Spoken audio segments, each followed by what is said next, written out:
Hi, Compass Roanoke. I got to tell you, last weekend was such an amazing moment in the life of our church. We committed to be unstoppable together, and I am so proud of your faith and generosity. I'm really honored to be called your pastor. Now, if you didn't get a chance to commit last weekend, there are cards in every seat today. You can also text the word commit to 31329. And remember, our primary goal is that 100% of us be committed to navigating people to God in the DFW area and beyond. And we're excited that you're a part of it. Some of you, maybe today, you're going to be committing for the very first time. You've joined us recently or maybe over the past 12 months, and this unstoppable journey is new for you. I just got to say, I'm so excited that you're along for the ride and believing that God is going to use our church in incredible ways together in the next 12 months and in the future. Maybe some of you are committing to finishing strong over the next 12 months. No matter what life or the world may throw at you, Summer and I are praying with you that that's just what you do. Others, maybe your commitment will increase over the next 12 months. Maybe it's been a season of abundance or a challenge in your faith that God's called you to. We're praying for you as well, that you would finish strong and step out in that faith, challenge, and obedience to God. Regardless, I am so proud of you as a church for your unstoppable faith, for your generosity, and for continuing to help us navigate people to God in DFW and around the world. Today, we get a special treat. We get to hear from my friend, Pastor Matt Rife. Matt's our student pastor here at Compass Roanoke, and I gotta tell you, Matt and Grace and Collins, their little girl, are a gift to our church.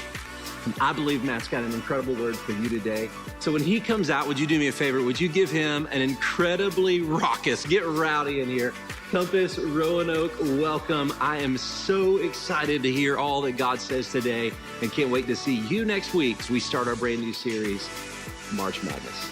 Let's give it up for Matt. Guys, stop it. Stop it. Stop. Stop. God, it's so ridiculous. Wow, Josh is too kind. You guys need to settle down. You're a little too wild. Guys, I'm so glad you're here this morning. What you did, you knew exactly what you were doing. You looked at today on the calendar and said, yeah, it's spring break is kind of kicking off for me and my family. Yeah, I'm going to have to get up an hour earlier. And you decided to still be here at really what would be 9 o'clock for you guys. So just give yourselves a pat on the back. I think there's an extra jewel on your crown in heaven. I think that's biblical. No, I'm really glad you guys are here. And if you're joining us at Compass Online, thank you so much for tuning in. As Josh said, my name is Matt, and I get the privilege of being the student pastor here in Roanoke. And I just want to take a moment to reaffirm what Sarah, our kids pastor, just came up here and said as well. We love your kids and students. We love the next gen, almost to a point to where we think it's weird to call them the next gen, like they have to wait their turn, like hold on, you're next, They already have so much influence in their schools and on their teams and in their social circles, like they are impacting the world right now. We believe so strongly in them. And that's why we, as your church, we want to partner with you. We want to walk alongside you in helping you raise your kids and your students. And that's why we want to offer things like summer camp to you, these powerful week-long events that we would love for your kid and your student to sign up for because we believe it's a game changer for their faith. And you know what? You get a week without them. So it's like a win-win, Now, I want to point something in your direction as well. Events like camp are great. We have something brand new coming up for your 6th through 12th graders that I just want to point your attention to real quick. It's this Compass Youth Conference that's happening April 1st and 2nd. It's most of the day, April 1st, go home, come back, and it's the evening of that Friday, the 1st, and then it goes through the 2nd most of the day on that Saturday there. But it's an incredible time. We're going to have amazing speakers, amazing communicators, crazy games, all kinds of stuff. We got an In-N-Out food truck coming. I mean, it's just going to be incredible. So your student does not want to miss it. We have events like this because we believe so strongly in your kid, in your student. So please take advantage of this opportunity for sure. Also, I want to take a moment and he's going to hate me for it, but to return the favor to Josh Wright real quick. And can we just thank him for his leadership and his guidance in our church? Him and Summer, both his much better half, Summer. It's so great to be a part of a church that, and having Josh as our leader, somebody who wants to see Jesus made famous in Roanoke and in the surrounding areas. And so I know that the Wright family has blessed me and my family greatly as well. So we want to thank Josh and Summer. Today, and let me say this too. The last 2 years of Josh's leadership has been incredible. In a time and in a season when the last 2 years have not just been spectacular. We've seen so much good happen over those last 2 years, though. And today I want to talk to you about something that God's put pretty heavily on my heart to present to you this morning. For a lot of us, these last 2 years have been a bit challenging. And I don't know what you've gone through in these last couple years, but I can't imagine that they've been a breeze. Actually, let's take a quick poll really quickly. Would you raise your hand if the last 2 years have been the easiest 2 years of your whole life? Anybody? Okay, I didn't think so. And if somebody did raise their hand, I was going to be like, will you please take this mic from me? Like, I don't, tell us, how is that possible? Like, did you just invest a lot in Bitcoin early on? How did you make this happen? The last 2 years have been a little difficult for us, right? There's a lot going on, y'all. There was a simpler time in life. I think we can all remember a time when everything was just a little bit easier. If you need a refresher in your brain, I think this right here might just, maybe cause a little, PTSD, whatever. I think that this was in my lifetime too. I don't know. Somebody correct me if I'm wrong. I mean, I'm only 30. I don't know. I feel like this is not that long ago. It's just kind of wild. There was a simpler time in life to be a driver on the road. No doubt about it. If you're a parent in this room, there was a time in life where raising a kid was a lot simpler and easier than than today. That's just factual. That's just true. No matter what stage of life you're in this room or listening online, juggling life and work and family and friends, all of this through about 5 different once every 100 years kind of events, just gets tiring when you've gone through the first 3 already. You get to 4 and 5, you're like, all right, when does this stop? When does this slow down a little bit, right? And so this all kind of culminates and leads to what I want to talk about today. And I believe that we need to talk about it because I think for a lot of us, we have forgotten what rest looks like. I think we've forgotten what rest looks like. Grace and I, we have our 3-year-old daughter, Collins. She's amazing. And for the first, couple years of her life, as any good parent would do, we instituted a nap time, a regular nap time, And so 12:30, 1 or whatever, after lunch, nap time, okay? And then as she got older, she started to resist nap time a little bit more. So she graduated from nap time to now what we're calling rest time. Has anybody been there? Am I the only one? You kind of graduate that, right? All right, so she is now in this phase of rest time, and this girl learns quickly because what she does is she knows what's coming now. The rest time is I don't have to close my eyes. I can grab a book, and then it evolves into she'll take multiple trips, y'all, of handfuls of toys, and it's rest time, or I'm getting everything I own. One time we have a play kitchen thing. I thought she was going to take that whole play kitchen into her room with her. I was like, hey, baby, you can bring a couple toys. She wants to take lots of trips, every action figure, every toy car, everything. So she grabs these fake, pizzas and fake green beans and fake plates and cups so that she can have a tea party with Buzz Lightyear. I'm like, girl, just pump the brakes here. Rest time, she plays so hard at rest time, harder than any other time in the day. Rest time has become something very, very contradictory to rest time, to the point where now she goes so hard during rest time that it hits 4 o'clock, 5 o'clock p.m., and she's been going so hard all day. It's 4 or 5 o'clock. This picture I'm about to show you was taken on Friday as my wife and daughter were heading out of town to San Antonio. This girl could not handle it. She was cooked. She was just done. And I think here's the deal, my friends. I think when it comes to this idea and concept of rest, some of us act like 3-year-old girls. I'm just going to say it. I think some of us act like my 3-year-old daughter, I think some grown men in this room treat rest like my 3-year-old daughter. What can I do during that rest time? Like, how do I be the most productive? How do I really, I think there's something that we need to pause and learn here, because we know that rest is good for our health. We know that rest is good for our brain, right? It'll be good for our physical health and our mental health, even our soul, and we know that, but it's still tough. Rest sometimes feels a little counterproductive, especially when we are living in a society that says do more, be more, try harder, will yourself into success, will yourself into a social status, right? And that's what makes rest so difficult for us, I think, and makes us treat it like a 3-year-old girl sometimes. I think that it's so important for us to talk about this today, because what we're going to unpack, spend a little bit of time unpacking and discovering, is that practicing a rhythm of rest will do a couple things for us. We'll discover that it's actually how God made you to function. You're hardwired for it. You're created for it. We're going to talk about that a little bit, and then we're going to learn that practicing a rhythm of rest will help you accomplish more than if you tried to power through on your own, right? Not just for your physical health or your mental health, but for your soul, your spiritual health.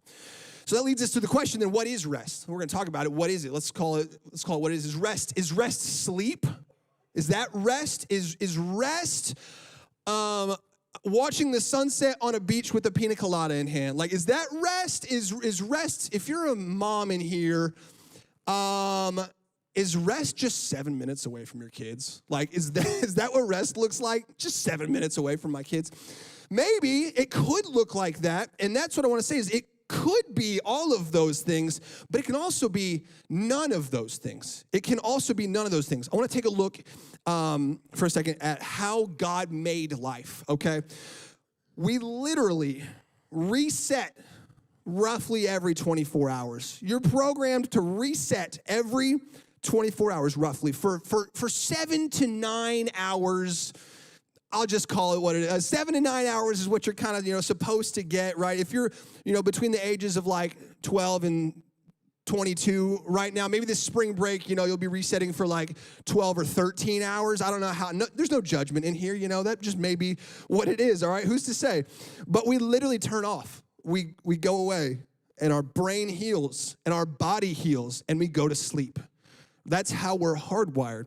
God could have made us any way, under any paradigm that he wanted. He could have made us however he wanted. He could have made us like little Energizer bunnies that just keep going and going and going, but he didn't. He didn't make us that way. He created us to rest in a physical sense, yes, but also in a spiritual sense. Rest is a reboot. It's a remembering. It's a recalling. It's a rehearsing. It's a recalibration of who you are and who God is in light of who you are, right? There's so much wonder in the practice of rest. And I say practice on purpose, the practice of rest, because it's something we need to practice. It's a discipline, and just like any other discipline, it may be something that you need to fight for a little bit. You may need to budget for it a little bit.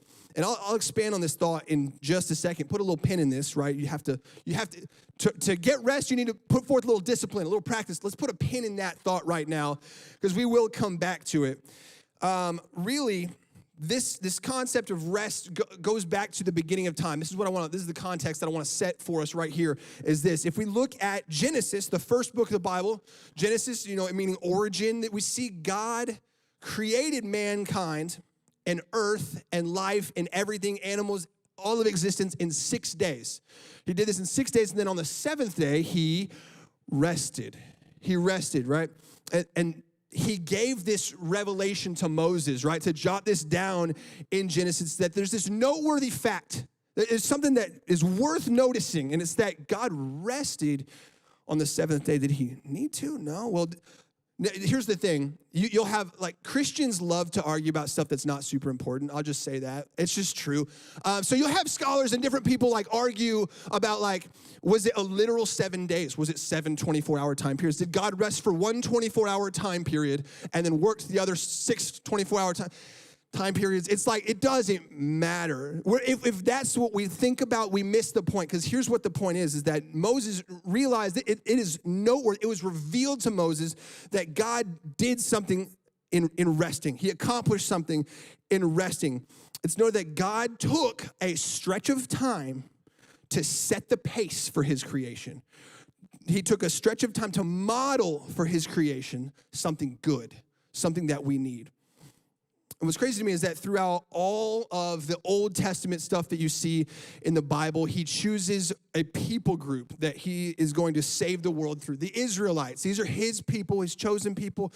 This line of people in the Israelites is eventually going to lead up to this lineage of Jesus, right?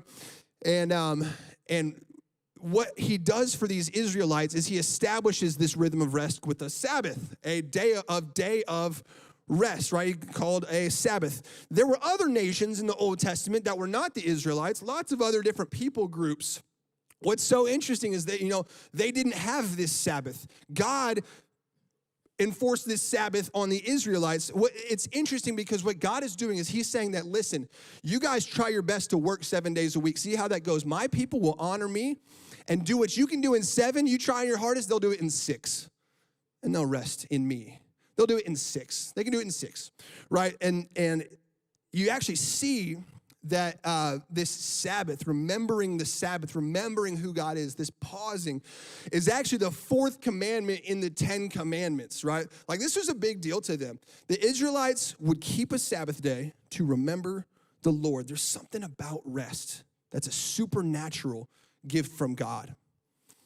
Now, as this plays out, throughout time and throughout Scripture, we see that Jesus comes along and fulfills the laws, right? We're talking law, like it was a law for them to follow to keep the Sabbath. Jesus doesn't trash them, doesn't throw them away, doesn't abolish them, but he fulfills them. Okay, what does that mean? Jesus is the fulfillment of the law. He did the law perfectly and met God's standards, did it the way God intended. So what does that mean? That means that Jesus showed us the best example of what rest looks like on earth. He showed us the best example of what rest looks like on earth. So there was a point in time when Jesus was in his ministry. He was walking around and there was this day, right, that has been tradition forever, this day of rest, this Sabbath. And Jesus encounters a man with a withered hand, and Jesus heals him, sees him, has compassion on him, heals him.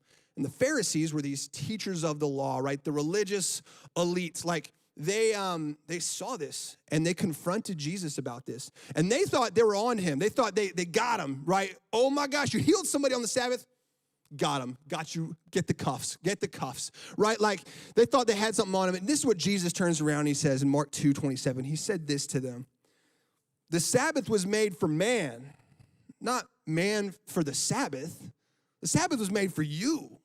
Like, you're not made for it. You're not a slave to it.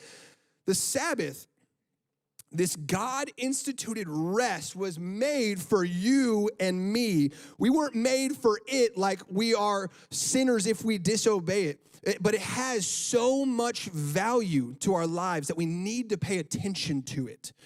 We actually miss out on something if we don't pay attention to rest and what rest is.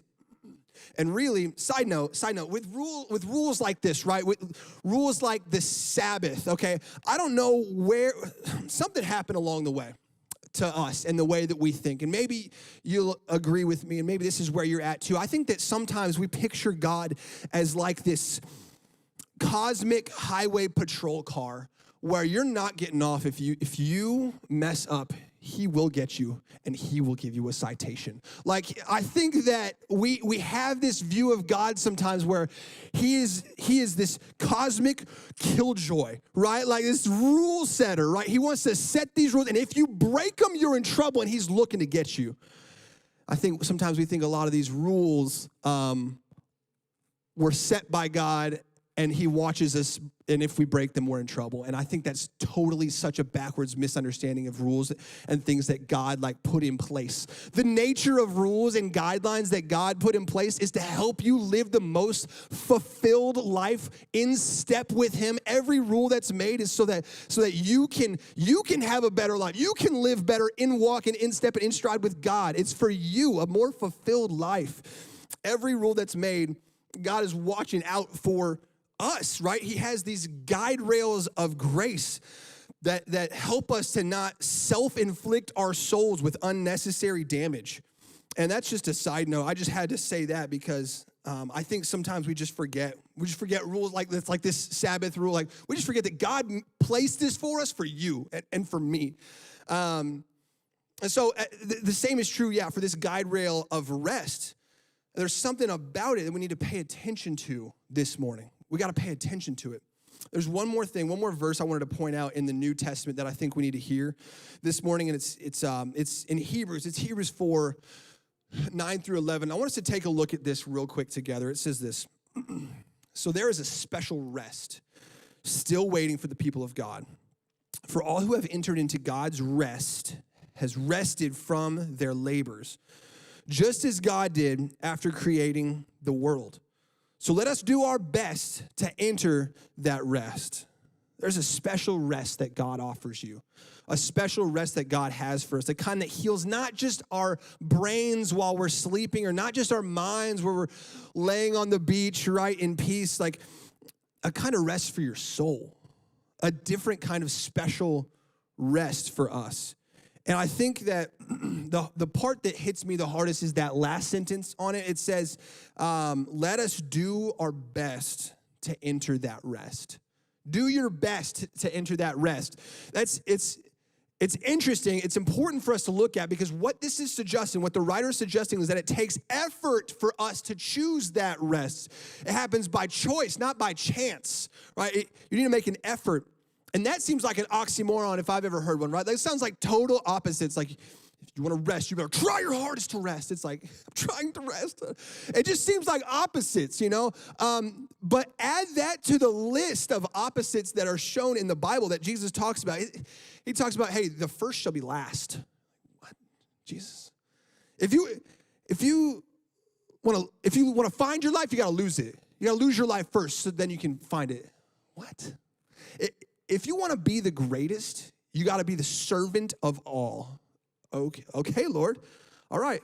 If you want to find rest in Jesus, it takes some initiative from us. It takes some intentionality from us to choose it. It doesn't happen by choice. Add that to the list of opposites, right? If you want to be healed, restored, renewed, you have to make it a priority to get away with your Creator and unplug. And sometimes I literally mean unplug. Like sometimes we literally need to unplug from this thing. Like you don't always need to know that your friend Karen from Milwaukee just got a new cat. Like you just didn't need to know that, you know? Like, and also like Karen from Milwaukee is this bit. I've said Karen from Milwaukee several times in messages before. If you know a Karen from Milwaukee, please apologize to them because there's a random pastor in Texas that just keeps referring to them like. You don't need to know. You don't need to respond to your friend, Allison, who's trying to get you involved in their pyramid scheme. Like, you just don't need to respond to that stuff. You can unplug from this. And here's the deal.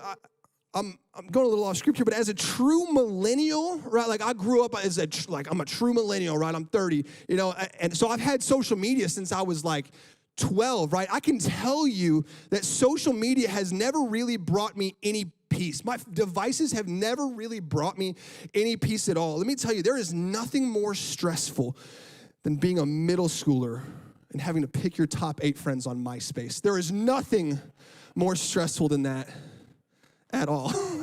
I'm telling you. Here's the deal. We need to learn how to unplug, detach, let go, release, be still, rest. St. Augustine said this. Some people will say it's St. Augustine. They're wrong. St. Augustine said this right here. God, you have made us for yourself, O Lord, and our soul is restless until it finds rest in you. In you. Our soul is restless until we find rest in you. What he's saying is that we have a Christ-shaped void in our soul, in our hearts, that we can only find rest when that rest is found in Jesus, right? God, our maker, has hardwired you and your existence in a way that you don't only just need rest, right? You don't just need rest, but he's hardwired you that you find rest in him. You're hardwired in a way where you find rest in him, nowhere else. And oftentimes we look for other places to find that rest that only Jesus can provide. Rest is found in God. There's a verse that I want to point to in Matthew that is so good. It's pretty popular. You may have heard it before, but I love this version. It's the Message version. It says this right here. It just gets real honest. Are you tired? Are you worn out? Burned out on religion? Come to me. This is Jesus talking. And I love that it says, burned out on religion? Come to me. Like, burned out on religion? Well, come to Jesus. I'll take care of that for you. It shows separation between the two things.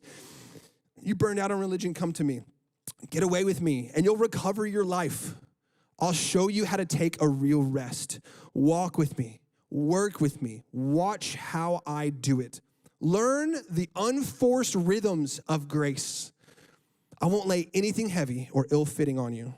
Keep company with me, and you'll learn to live freely and lightly. And my friend, as we take inventory of our own lives over the last couple years, I mean, if you seriously right now took inventory of your life right now and what we walked through over the last couple years, can I just ask you, are you tired? Are you tired? Are you worn out? There's not only rest, but this special rest that's found in Jesus alone, but it requires some work, some effort. It requires intentionality. It'll never happen by chance, only by choice. You have to choose it. So what are we going to do? We're going to choose to find that rest this week. We're going to try some things this week, and I want to challenge you guys as Compass Roanoke. Like, let's try something together. Let's try a couple of these things. The first thing I want to challenge you to do is be still. Learn to be still, right? You ever meet a young kid that just cannot be still? I bet you can meet some over there in Compass Kids right now, probably, maybe, I don't know. Are there any teachers in the room that have some crazy kids, right? You just want to grab them by the shoulders and just say, sit down, chill, stop moving, be quiet. We tell my 3-year-old daughter, like, be patient, please. Sometimes we need to look at our own soul and say, sit down, chill out, stop worrying. We need to say to our soul, be quiet, be patient, be calm. Sometimes we need to say that to our souls. Psalm 131:2 says this right here. I think it's really good. It says this, this is David, I have calmed and quieted myself. I've taken that initiative to calm and quiet myself. Like a weaned child who no longer cries for his mother's milk. Yes, like a weaned child is my soul within me. Now, I don't need to get into the imagery of this verse per se, but I'll say this. It didn't happen by chance. It happened by choice. It happened by effort, intentionality. I chose to still my soul. And maybe it looks like this. Maybe this is what it looks like, okay? Like, how do we do this? Maybe I made a decision to do something this week, and I want to invite you to try this with me. I'm going to take 5 minutes every day this week through spring break. Let's do this as a church. Let's take 5 minutes to be still. And it feels really kind of uncomfortable, and it may feel counterproductive. This is where some notes of rest start to come into place. Sit in a place where you eliminate distractions, unplug. 5 minutes? We got time for that, family. We got time for 5 minutes to just pause, to just be still. Just pause. Just talk to God. God, I'm not asking you for anything right now.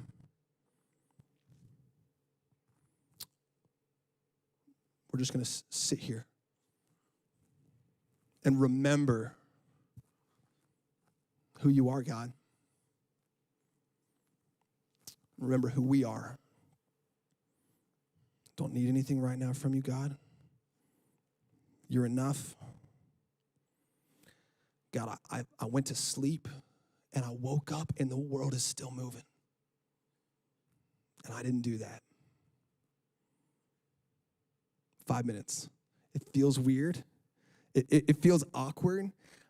It doesn't have to be pretty, but it has to be real. Doesn't have to be pretty, just has to be real. Is anybody down to do that with me this week? You don't have to raise your hand. Just say yes in your own head. 5 minutes a day. Let's learn to do that. Like we said, rest is something that's done purposefully, right? You don't stumble into a season of rest. You don't stumble into a season of not having to do anything unless you're the Dallas Cowboys stumbling into the offseason just a little bit too early. That's too far. Listen, what we're going to do, this doesn't happen by accident, so we're going to make a plan.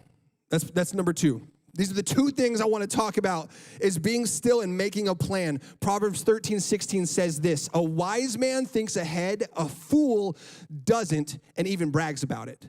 A fool doesn't and even brags about it. And I think this is true for a lot of the time in America. I think this is true. I think we do this a lot. I think we brag about the grind. We brag about the hustle and the sales and the work ethic. And you know what? Those things aren't inherently bad. They're not bad unless it's at the cost of your rest. And so some of us in this room may be saying, I hear you, Matt. I hear you. Listen, it's not a huge deal. This is a busy season. Once we get into April, some things should slow down. Once we get into, I just thought about this. I saw somebody post the other day. It was like, being an adult is just saying, yeah, things should slow down next week, every single week until you die. Like, that's just kind of being an adult right there. But maybe that's what you're saying right now is you know what? It's not a big deal. This is a non-issue. This issue, I don't need to worry about this. My friends, that's called not making a plan.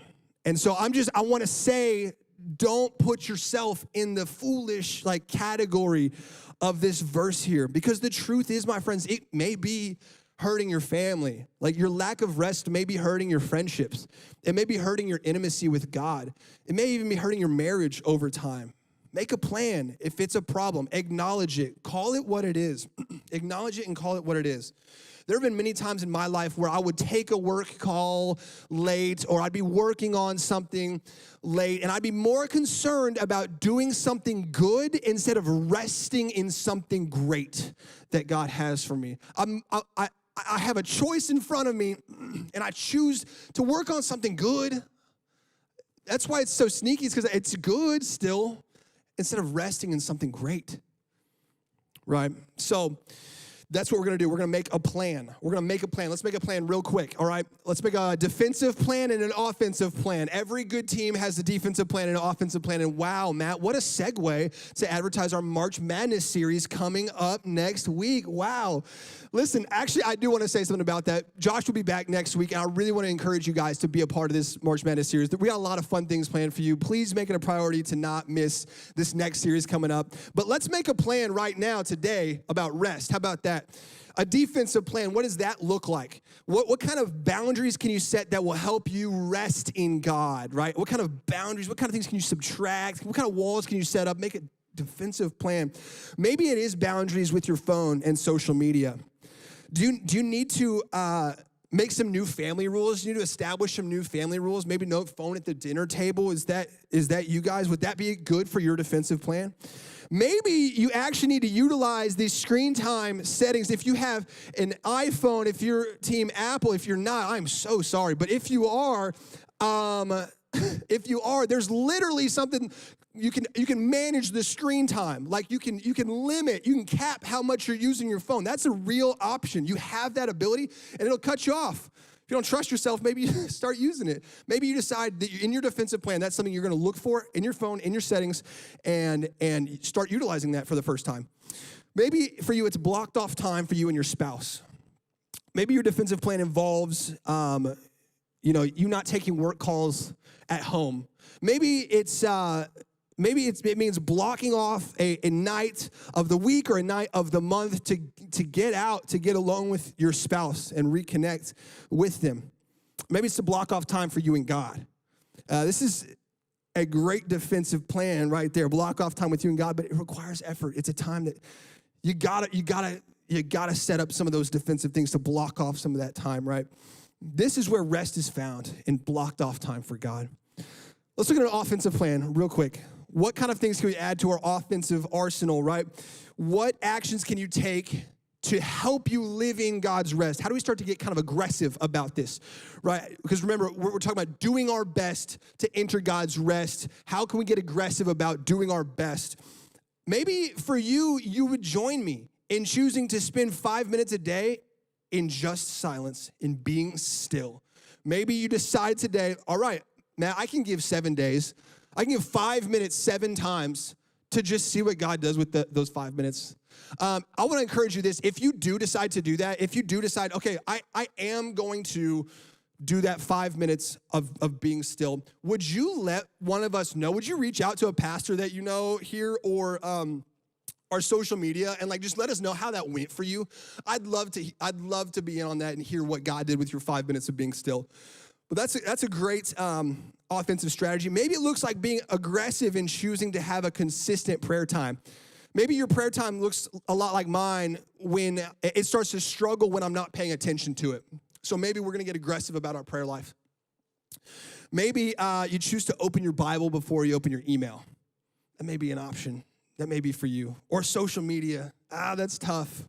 We can do it, though. This is a solid offensive plan here. I don't know what your specific plan looks like. I don't know what exactly resonates with you, but I know we need one. I know we need a plan to rest. I know we need to do our best to enter God's rest. Rest, here's the thing. As we wrap up, I want to say this right here. I think sometimes we think that rest is not for us because we have too much to do. What can I bring with me while I'm resting? How can I try harder when I'm resting? It's like, no. How can I prepare for the next couple things, this next meeting I have if I rest? I'm telling you this right now, that rest is preparation for what's coming. Rest is preparation for what's to come. Let's be a church, y'all, that is willing to put our own agendas, our own plans, our own goals in the hands of our Creator and trust that resting in Him is enough. And I can't wait to hear about some of y'all taking 5 minutes a day. But for now, let's pray together. God, thank you so much for this morning. Thank you for what you're doing at Compass Church, God. We are just grateful to be a part of a church body like this. God, would you just speak some rest into our lives this week? God, there's some of us right now in this room who are hurting pretty deeply, cut pretty badly. God, I pray that rest would restore them. God, there's just a lot of busyness, a lot of distraction. And God, help us to remember that distraction is not just distraction, but it actually, it takes away from our health. It takes away from life with you. God, please help us to see things for what they are and help us to rest in you, God, the source of life, the source of refilling and restoring. So we love you. In Jesus' name, amen.